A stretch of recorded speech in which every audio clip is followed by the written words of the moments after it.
Peloton Minerals Corp. It trades on the OTCQB under the symbol PMCCF and on the CSE under the symbol PMC. It's an exploration company with a portfolio that includes the North Elko Lithium Project, with a significant lithium discovery having recently been made on claims immediately adjacent to the project by Surge Battery Metals, Inc. Please welcome President, CEO, and Director Ted Ellwood. Welcome back to the conference, Ted. We're looking forward to hearing your update. Yes, thank you. Thank you for having me. Yes, as you described, there has been a significant lithium discovery right beside claims that we had held for a number of years, tied right onto us, as a matter of fact. And they had their preliminary economic assessment released last week, and it turns out that this deposit is the richest lithium deposit in North America. So that's, of course, a significant thing to have on your doorstep. Since that happened, which is in 2023, we started re-examining some of the data and geology that we had in that area, and we realized that there was a significant amount of lithium-bearing clay, hectorites and smectites, different ones like that, that were located to the east of where Surge had made their discovery on our claims and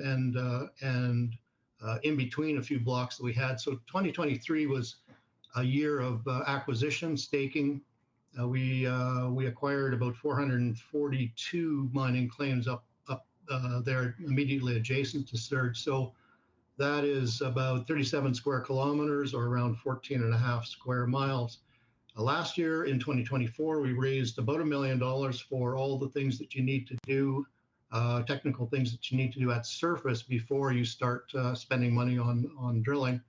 And that included a complete soil geochemistry survey over the entire property, which was extremely positive. It showed a strong lithium anomaly centered right in the heart of the property. We conducted several forms of geophysics, X-ray diffraction analysis, which is to determine the mineralogy. And through that process, we determined that we, in fact, are in the exact environment that you want to be for this type of a lithium in clay deposit. For background, these things form in the bottom of a caldera or an old ancient lake. And over the years, the lithium that is washed in from ash and different other sources is leached out and absorbed by the clay that's in the bottom or forms in the bottom of the lake. Those lakes have long since dried out, but that is now what the ore body is a big flat clay bed that until recent years we didn't think that clay was worth anything, but now it turns out that it is. So Surge, in their work that they've done, they've only actually drilled 22 holes. It's a very inexpensive thing to explore because it's a flat-lying bed that goes for quite some distance. And I was working it out recently that their in situ value, the value of the metal in the ground, not counting processing or mining, is north of $100 billion on like I say, only 22 drill holes. We've now finished all of the work that we need to do at surface, and we're going to start our initial drill campaign in July. We'll have a two-phase program going over the course of the summer and into the fall. We're planning to drill up to 44 drill holes, which is a significant amount. And the target, based on the geophysics that we've done, is 35 square kilometers, or roughly 14 square miles. So that's a big target. And that area in northern Nevada is really, it's developing into an area where there are district scale lithium deposits. To the west, Lithium America is putting their Thacker Pass project into production.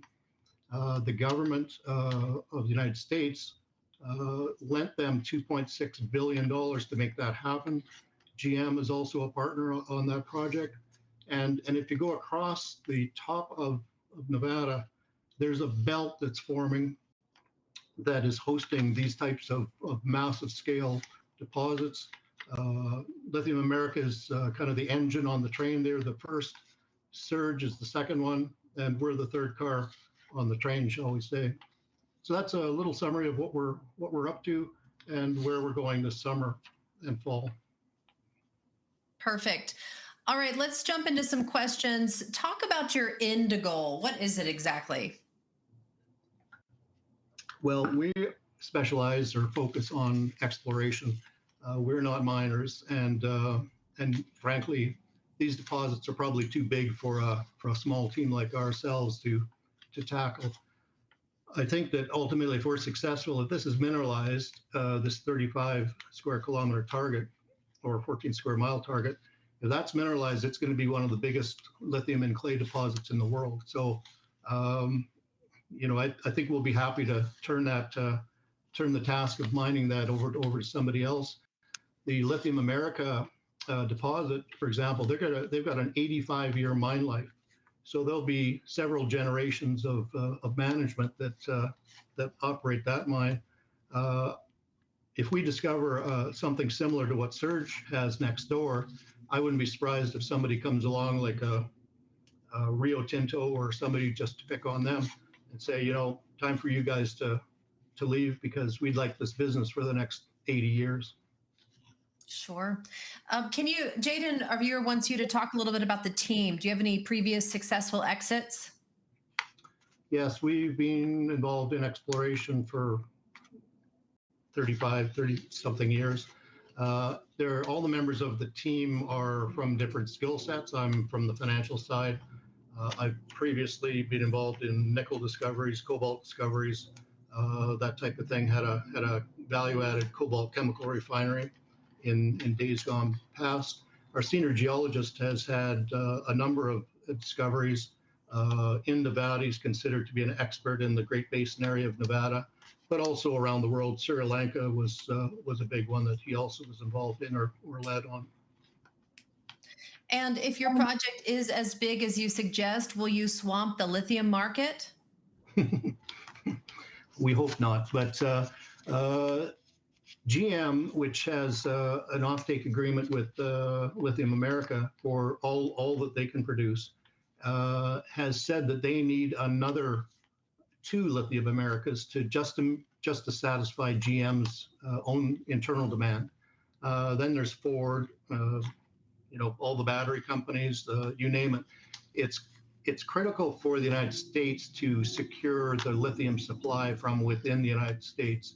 Right now, 70% of the world's final cobalt or lithium end product that goes into the batteries is coming out of China. And so if we're going to convert to electric vehicles, we've got to nail down United States supply for that. And it's not only the vehicles; it's the batteries that they're now putting big storage batteries at the base of all the windmills that are out around the country, and the different other products that are powered now by lithium-ion batteries. You wouldn't even dream, if you're going to buy an electric drill, you wouldn't even dream of buying one with a cord on it anymore. You'd automatically get the rechargeable, right? So. Well, Zach asks, where is the largest demand for lithium? Is it still EVs or has it changed? The largest demand right now is yes in EVs, plus all the storage batteries and the other utensils that I was speaking of. The global growth in EVs last year was almost 29%. The growth in North America was much lower, though it was about 5%.